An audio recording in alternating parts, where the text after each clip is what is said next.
Patriots Q&A. It was a busy day for the Patriots here. I'm Sierra Goodwill here with Evan Lazar. A lot to talk about today because we started the day off with a 9 a.m. press conference with Bill Belichick. Then we finally got to hear from the quarterbacks. Cam Newton talked to us all for probably about a half an hour. We were very impressed with the amount of time we got with Cam Newton today. Jarrett Stidham, Brian Hoyer, pretty much all of the coaches. It was a long day of interviews with the Patriots staff, and we're going to get into all of it.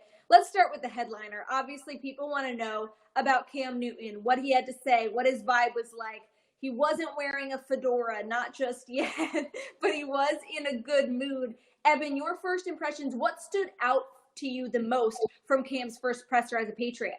Well, first of all, Sierra, I'd say that I think he's already gone through the Bill Belichick school of how to talk to the media, because some of his answers, not to say that they were bad, but they were just, very Belichick-like. And I asked him, about the similarities between the Panthers offense and the Patriots offense, and he said that he can't talk about that. So I know Belichick's already gotten to him a little bit, but I think the good thing that we did see from Cam was very, his typical energy, right? Very lighthearted, very much a smiling type of guy, very excited to be here. I think that the biggest takeaway from him personally was probably that there's a lot of narratives out there, I think, about how this relationship is going to work and how exactly they're going to mesh, Belichick and Cam, that is.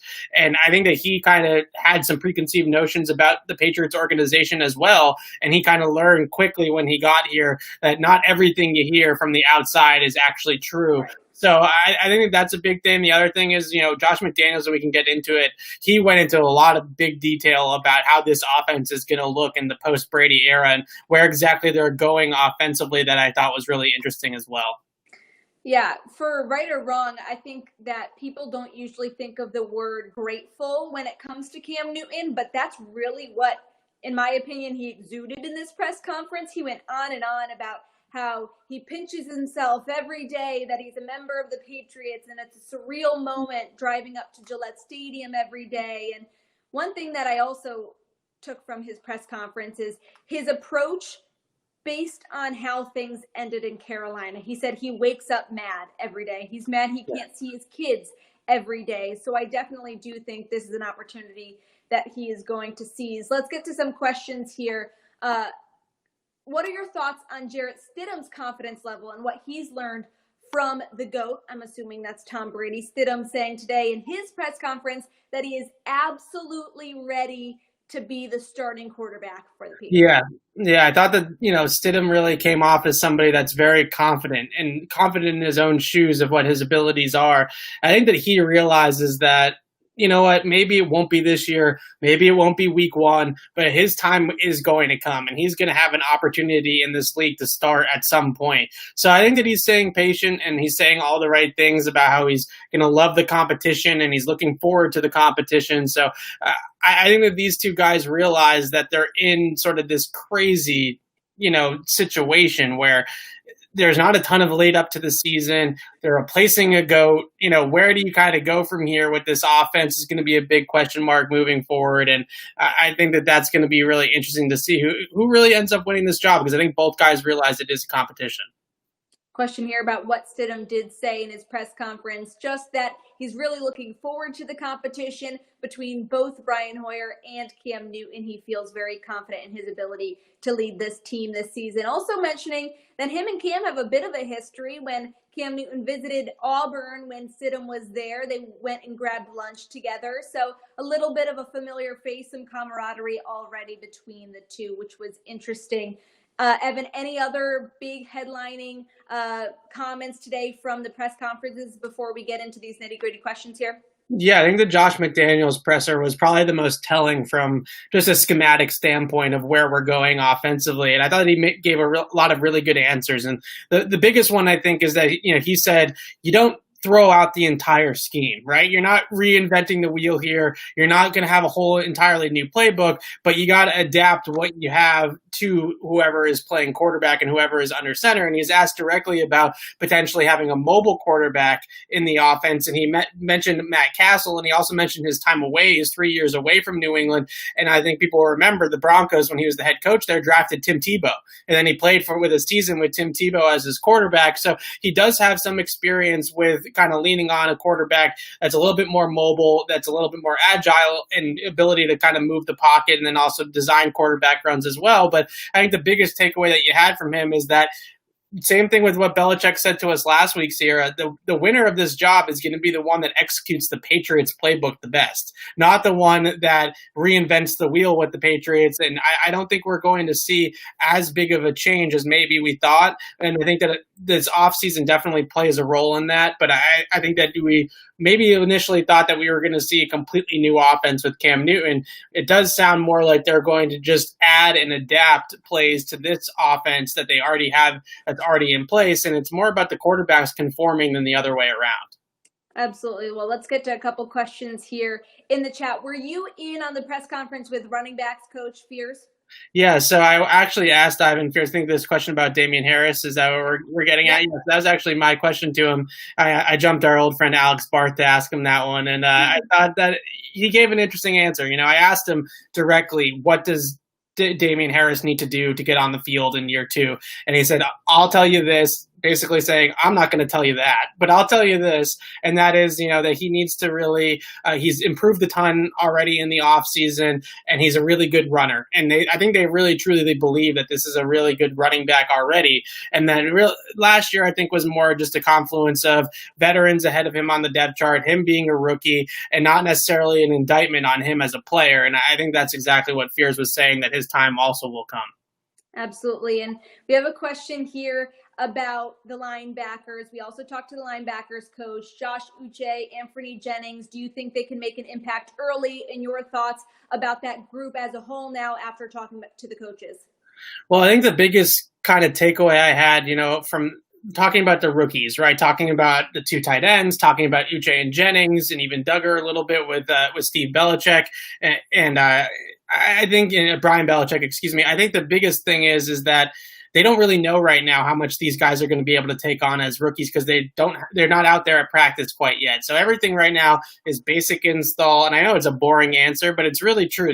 For them to get on and say, I think that Uche is going to have a tough time getting on the field, or I think Uche is going to be a star. They really truly don't know that yet. So I think that we're still in a holding pattern to see just how much they're going to be able to play in their rookie seasons. I think they're optimistic, and I think this group as a whole, they're pretty optimistic. And Gerard Mayo said that, they're still extremely talented. Yeah, they don't have the guys that they had last year, but they're still really, really good in that spot, and they feel good about the guys that they do have. And we can't go a live Q&A without talking about Kyle Duggar. People always want to know your thoughts on whether or not he can be impactful right away. What do you think? I know, it's an exciting player because he's such a good athlete, right? That you just hope that they can find a way to get him on the field in some capacity. I think the biggest question that I have going into camp with Duggar is, what do they view him as? Do they view him more in the chug mold, playing in the box, guarding tight ends, playing in the slot, which is, based on his body type, makes sense, right? He's a rocked up guy, he's 6'2", 230. He does have sort of that box safety type of role on him, but we talked about this a lot, Sierra, this offseason since they drafted him. He played free safety in college, right? So in college, he's playing in the deep part of the field. Now in the NFL, he's probably going to transition to closer to the line of scrimmage. So really the question is how quickly can he make that transition? Or do they say, well, actually, without Deron Harmon in the mix, we actually really need him to play center field a little bit more than we are expecting, and maybe they actually lean on some of that college experience. The last thing I'll say, I think he's going to get an opportunity to return punts. I think he's going to get an opportunity to win that job in camp, going up against guys like Gunnar Olszewski. Obviously, Julian Edelman will factor in there a little bit too. But I think that Duggar has a really good chance of being the primary punt returner if he can prove that he's going to be safe with the football, right? That's the biggest thing, obviously. But they let Cyrus Jones do it right away. That was a disaster, obviously, and we hope it works out better this time. But I don't think that they would shy away from putting a rookie back there because Gunnar was back there, Cyrus Jones was back there. So it's really about him beating out the other guys at this point. Heard from the tight ends coach today as well, which is another exciting position because of the 2 young rookies, Devin Asiasi and Dalton Keene. Our friend Michael here asks, does your stat production guess change now for Asiasi? The tight ends coach made it seem like they will play a lot. Yeah, I don't think it changes much because I actually asked that question too. And I asked him, rookie tight ends in the NFL, like I've been talking about, it's a tough position to carve out a major role in your first year. I think the biggest thing that, Coach Cayley said was that, I agree that it is a position that we ask a lot out of those guys. And I remember last year speaking to Ben Watson and him saying, other than quarterback, tight end is the most demanding position on the Patriots roster because you got to be able to run block, you got to be able to pass block, and you got to be able to catch the ball.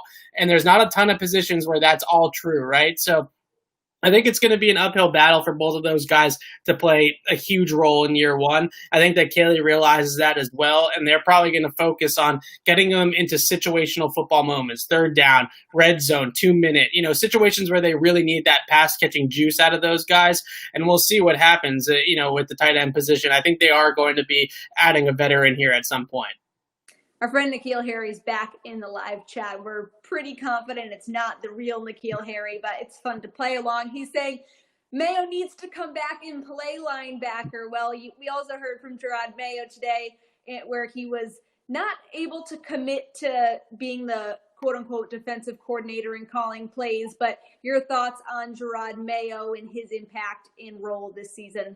Well, I think it's massive because speaking to the players last year, the biggest thing about Jerod Mayo is that he's literally been in their shoes before, right? And being able to tap into that experience, I think, is extremely helpful as a teacher, right? Because you understand why a player messed up. You understand where they went wrong or why they didn't go wrong, if they did something well, and how to teach it and how to get it to them, teach it in a different way that maybe a coach that's never played in the NFL might not understand or specifically played that position in the league too. So I think that that's the cool thing about Jerod Mayo is that he basically coaches like he's one of the players out there on the field with those guys. And I think they really appreciate that. And the play calling question was really a good one. And, Steve Belichick and Jerod Mayo were in the same room because they did linebackers together. And both of them got the question at the same time. And they both, pled the fifth on it. So we'll see what ends up happening with that. Last year, the rumors were that it was Steve. That was kind of the unconfirmed rumors circling around the locker room that he was the primary play caller.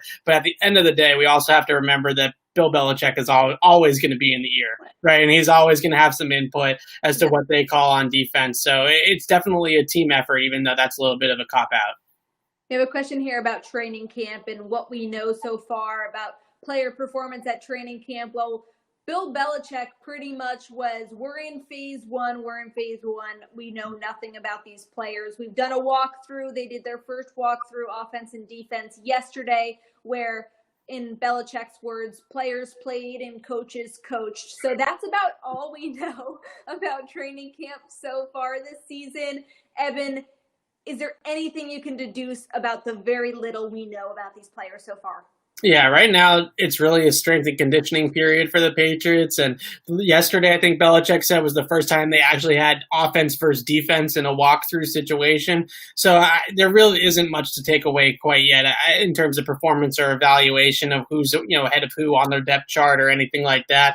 That's not going to start officially in Belichick's mind until August 17th when the pads go on. And that's, I think, the biggest difference between Belichick and sometimes the media is that we can get caught up in mini camps. We can get caught up in OTAs when there's no pads on. That's only mental, right? Those are all mental reps trying to get these guys to understand the basic fundamentals of the system. Then when they put the pads on, that's when they start the quarterback competition. That's when they start deciding who's going to, be a starter, who's not going to be a starter. So we're still a little bit of a ways away from that. Before I jump to this question about your thoughts on the undrafted free agents here, let's stick with the same topic. Doug's asking when the first day press can view practices. We heard today that the first day of padded practice for the Patriots will be August 17th. Whether or not the media will be able to be there a few days earlier or if that will be the first day that press can actually view the practices is still up in the air. But around the corner, feels like it's still far away, but eventually Evan will be able to give you a little bit more insight.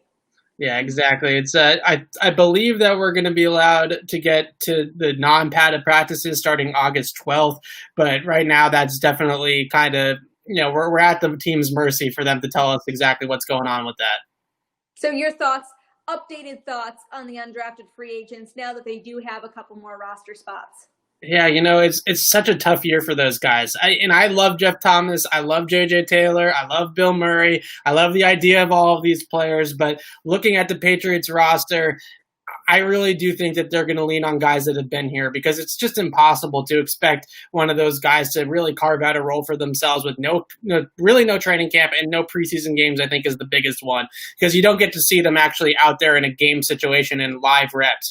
Nowadays, Sierra, even at training camp, these are not truly live reps, right? We're not actually going out there and hitting people the same way that they used to 20 years ago, this kind of iteration of the CBA, right? So these are not truly live reps. The only true live reps NFL players get nowadays are in games. So without those, I think that that's a big sort of detriment on this UDFA class. I also think the expansion of the practice squad and also the ability to protect 4 players on the practice squad make it a really intriguing option. It's more of kind of like a farm system now this year than it has been in years past, where they have to be subjected through waivers and there's a lot of poaching off of practice squads by other teams. Right. Now I think there is going to be some free flowing up and down based off of injuries. Hopefully not, but potentially based off of positive COVID-19 tests, right? So I think there's going to be a little bit of a different approach to the UDFAs. I expect Thomas, I expect Taylor, I expect those guys to be around in some capacity. I think it's going to be tough for them to get on the field. Belichick was asked this morning as well about whether or not he'd consider doing the quarterback in quarantine approach in case, there's extra injuries or COVID-19 cases. He was saying his classic answer, we're going to do whatever is best for the football team. Not saying yes or no to the idea. Charlie has a question for us on whether or not you think there will be more injuries this year. I'm guessing this is a question because of the limited time they've had together in preseason, less preseason games, and how you think that'll affect players and their health. Well, I actually did speak to a few players about this, and they do feel like this little strength and conditioning period that we've had for the last, they have about a week and a half of it, right, is going to be enough to get the muscles loose. So, yeah, I think that there could be some more injuries in terms of, hamstrings and stuff like that, where you just kind of pull something or tweak something because your body's not used to moving at full speed. But I do think most of the players feel like there's enough of a run up here that they will kind of avoid a lot of those injuries. But listen, every year in camp, we see a guy go down with the bum hammy, or, he tweaks an ankle, or he pulls something in his quad or something like that. It happens every year, and I'm sure this year won't be any different. We'll get to a couple more questions here. Are any guys from other teams in the AFC East opting out at the rate Patriots players are? The opt-out date has come and gone. It was yesterday, the deadline at 4 p.m., so a total of 8 Patriots. No other team had that many players. Are you tuned into the opt-outs around the division? Well, the division actually has avoided most of these opt-outs for the most part. I think the biggest one not in New England is probably C.J. Mosley in New York. He opted out with the Jets, and that's kind of taking like their Dante Hightower out of that defense, right? So that's pretty impactful, I think, certainly after they traded Jamal Adams too. That's a pretty massive leadership loss to lose both of those guys in one offseason. But obviously the rest of the AFC East wasn't hit as hard as the Patriots. I think the second most opt-outs for a single team was 5. The Patriots were at 8. There were 69 total opt-outs throughout the entire league, which is a little bit more than the league was expecting, but not a ton. I think they were expecting 60, so 9 extra players. No one's pressing any alarms or anything like that in the league office right now. We have a question here from Cyril. It's known that Bill likes to treat the first couple of weeks as extra preseason games. We know the Patriots are never the team they're going to be in September. Should that be avoided because of how tough the first couple of games are and how it can impact the season ahead? Well, I think what you see is that the Patriots like to build up, right? They like to take a foundation and build a strong foundation in camp, in the preseason, and then the 4 kind of first month or so of the season. And the other thing I think is that you got to get out there on the field with all of your pieces together and see exactly what are we good at, what are we not good at. And that's a lot of what Josh McDaniels talked about today was, we got to figure out, we might not be good at things that we were good at with Tom Brady anymore, right? We might be not good at certain things, but other things that I wasn't able to call with Tom, now we'll be able to call because whoever's under center is more comfortable running those things. So I think that's really, it's more of a feeling out process. It's not necessarily that they don't care about the games or that they're not trying to win those games. I think it's more just a feeling out process of what are we good at? Let's build the foundation, then build up and up and up to adding more and more and more to people's plates. So there's a slow kind of build up or progress of the season that they like to take. And obviously nobody wants to peak in September, right? That's kind of the cardinal sin of any football team, is to be the best that you possibly are in week one, and last year I think we kind of did see that a little bit. They came out against Pittsburgh and they were unbelievable on night one. We all thought that was going to sort of be, Josh Gordon, Philip Dorsett, both had huge games that night. That's where we thought we were heading for the rest of the year. And obviously the offense never really got back to that point. Right. And we have a question here about Brian Hoyer, who we also heard from today, who told us that his family bought a home in New England last November. They are making it their permanent home. So the question is, do you think Brian Hoyer can have a coaching role after retirement, since he said he will be staying here long term? I do, but I think Brian Hoyer is definitely capable of being a coach, right? If he wants to be a coach, he's definitely capable of it. But hearing what he had to say about how close he is with his family and how important family is to him, people got to remember that through basically August or July to the end of the season, these coaches live at the stadium, right? They work insane hours, way more than the players. A lot more is expected out of you in terms of commitment in that respect as a coach than it is as a player. So it really takes a certain type of guy to really want to do it. I think that's why, the Patriots obviously have Troy Brown, they have Gerard Mayo, they have guys that have come back, but you look across the league and there's not a ton of those guys. And I think a big reason why is because of that time commitment that it really takes to be a coach. I mean, during the season, they could be in there 18, 20 hours, and that's certainly a different animal than playing. We'll end this with this one final question. Would you put your money on Sony Michel being ready by the first padded practice? No, I really am a little bit concerned about this injury for Sony, because it did take them so long to decide to pull the surgery plug, right, and have him go under the knife. And that was in May. It sounded to me like it was about a 6 to 8 week injury, and then he's going to have to build up and rehab and build strength in his foot again and then get back up to game speed. I think there is an outside chance that he could start the year on the PUP list too, which would mean he'd be out for the first 6 weeks of the season. So that would really be a big thing for the Patriots if it goes that direction. I think that he does stay on PUP for a little while, and I would be a little bit concerned. Well, make sure you guys subscribe to our channel here at Patriots Press Pass on YouTube, because we'll be turning out plenty of content surrounding today's press conferences with the quarterbacks, Bill Belichick, and positional coaches. And make sure you follow us on Twitter at Patriots CLNS, once again, for all of our Patriots content. We'll be back here for another live Q&A next week. Same time, same place, 1 p.m. Eastern. For Evan Lazar, I'm Sierra Goodwill. Thanks so much for tuning in.